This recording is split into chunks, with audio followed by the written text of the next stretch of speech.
Hey folks, welcome back to one more video from the Horde today. About 5:30, the 29th, still 56 degrees. Been like an overcast day, been kind of raining, and then it stops, and then it rains, then it stops. I mean, just drizzle, no real rain. If you look at the ground, it's still pretty dry. And I want to look at the clouds.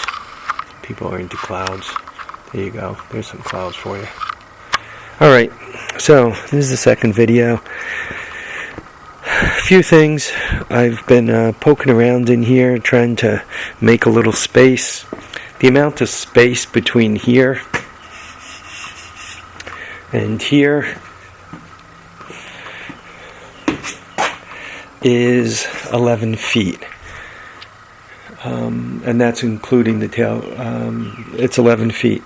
That thing with the tailgate at its current angle is 10 feet. So it fits, just as it is. I'm going to end up pulling it nose in because it does not have reverse. Did some cleanup here. You can see I stacked some tires and my propane hoard. Why do I have a propane hoard? There's a guy I know at the flea market who does cleanouts, and he always ends up with these bottles of propane. Some of them are modern, and some of them are not. And he doesn't have very much money, and propane's one of those good things to have floating around. So what I'll do is I give him $10 for a bottle of propane that I could refill.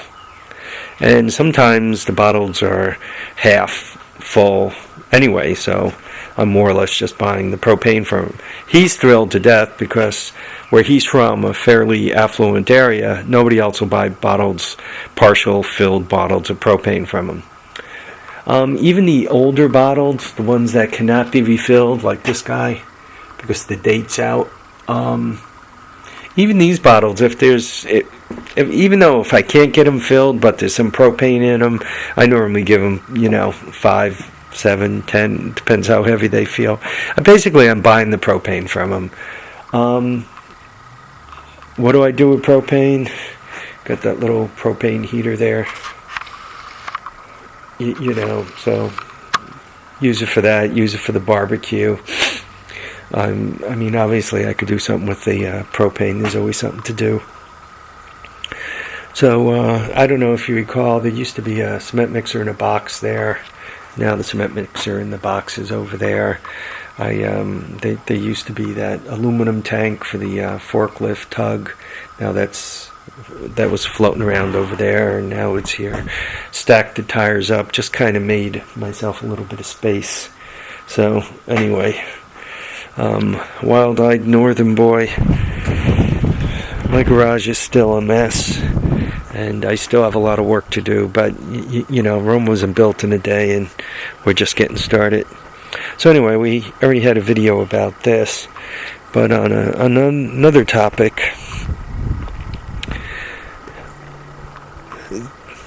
I rediscovered this. Obviously, I took the tarp off of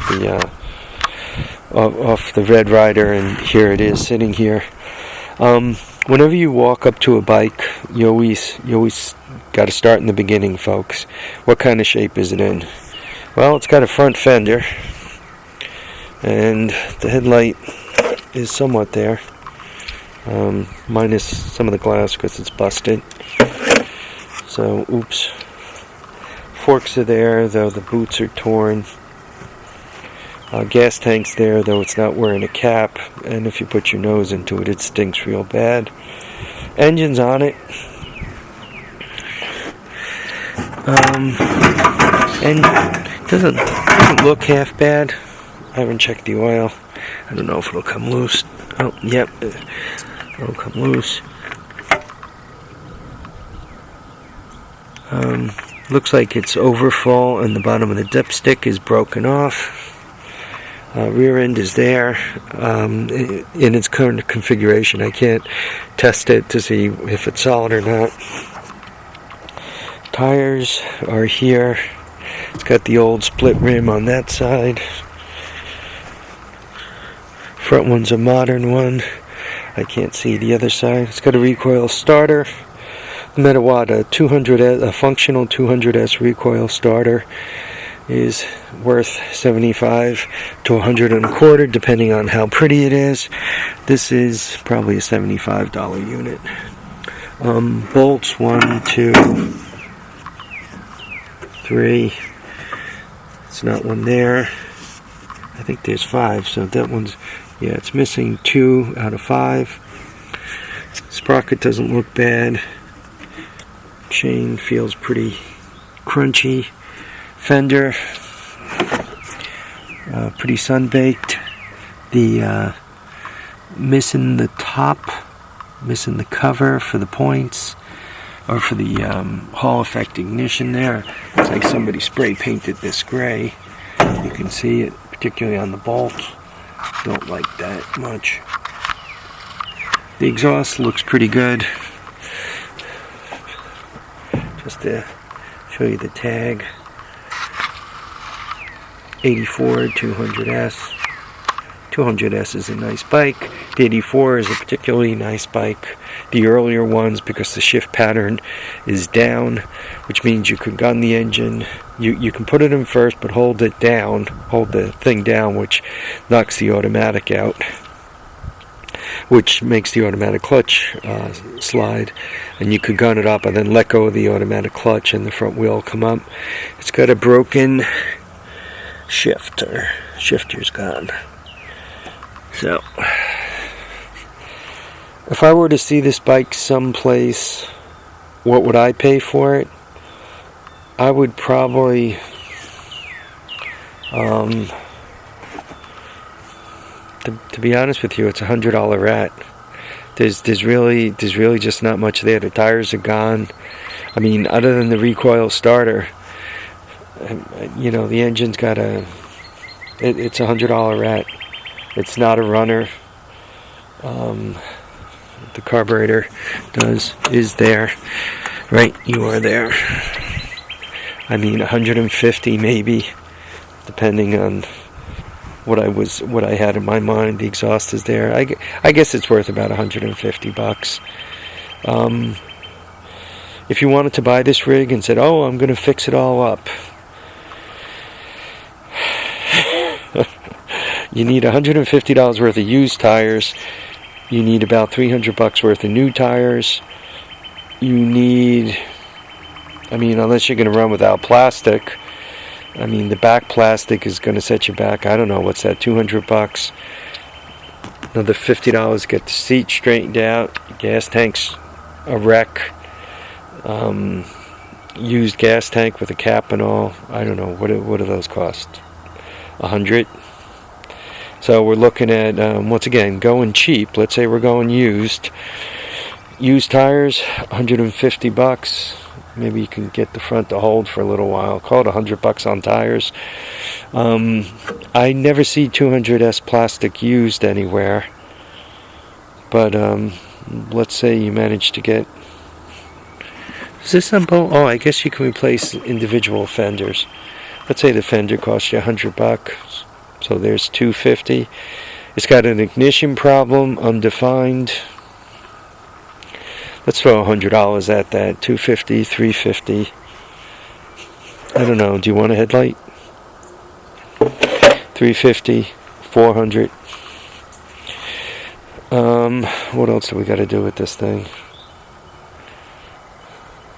And after you spend $400 on it, I mean, one could cut this off. Oh, where are we? One could cut that back,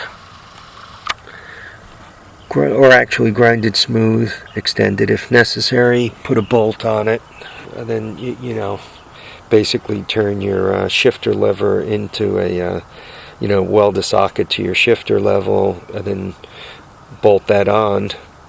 So you can kind of get around the broken shaft. But the bad thing about that is, if you got to split the case, then you got to cut the shaft to split the case, and then you got to replace the shaft, which is yet more money. If you are going to weld a bolt to this, I always real close up against the case. I wrap a wet rag to keep from killing that seal right there. But there you go. So, what is this? This is a parts bike, guys. 100% parts bike.